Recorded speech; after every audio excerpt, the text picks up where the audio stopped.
And Nabi sallallahu alayhi wa sallam was asked by Abu Dharr radiyallahu anhu.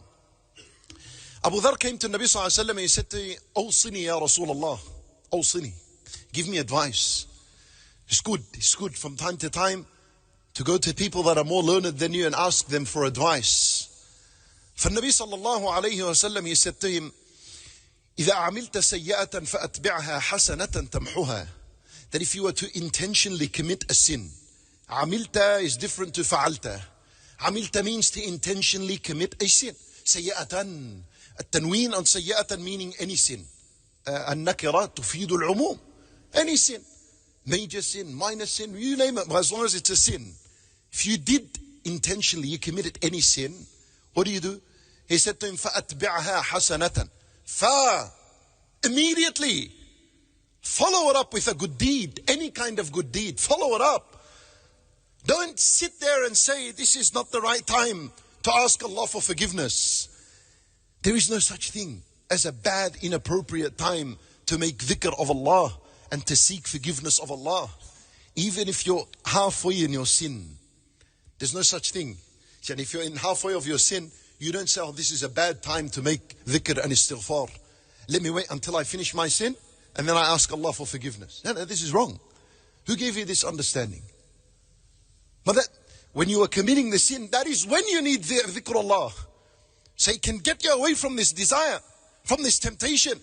Because at that moment the heart is dead. And nothing would revive the heart other than dhikr Allah.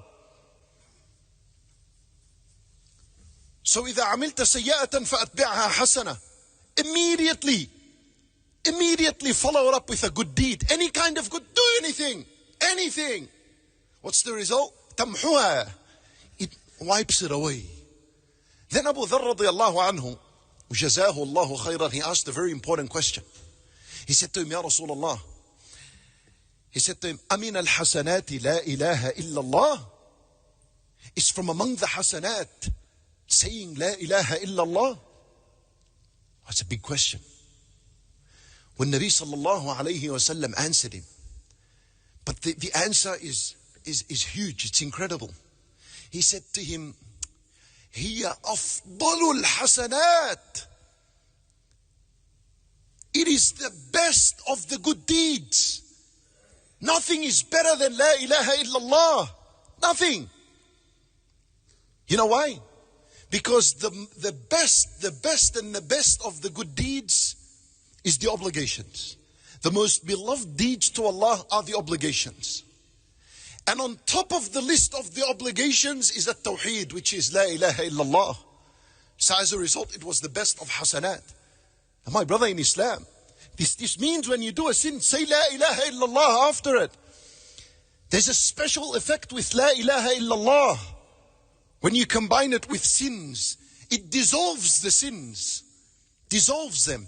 La ilaha illallah is like a sharp knife that cuts anything besides Allah in the heart. Because when someone commits a sin, it's a desire.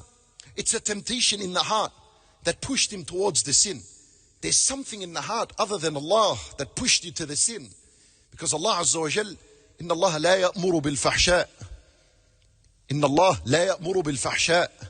Allah Azza wa Jal doesn't command people to commit sins. Allah doesn't command us to do that. So if you commit a sin, you followed someone else.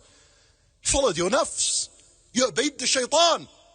Allah Azza wa Jal said, Ya alla ta'budu shaitan. Alam a'ad ilaykum ya bani Adam. Alla ta'budu shaitan. Didn't I tell you, oh man, do not follow the shaitan. So you obeyed, you followed something. And then you need to cut that out of your heart. How do you do that? With La ilaha illallah. And La ilaha illallah can only come from the heart. And then uttered on the tongue. While ulama rahimahumullah, they said, لأن حروف لا إله إلا الله جوفية. The letters of La ilaha illallah are all internal letters.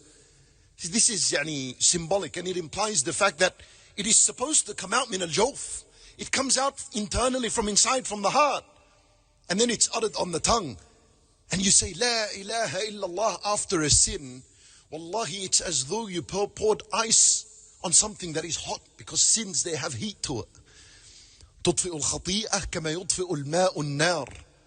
Oh, Nabi Sallallahu Alaihi Wasallam said, تَحْتَرِقُونَ تَحْتَرِقُونَ. When the Nabi Sallallahu Alaihi Wasallam described sins, he compared them to fire. Someone burning. You know, if we put petrol and burn someone, what happens? He runs left and right. The only thing is just turn me off right now. Or if not, just let me die from my misery. That's how sins are. But in the spiritual world, they're like this. We need to see them like this and deal with them like that.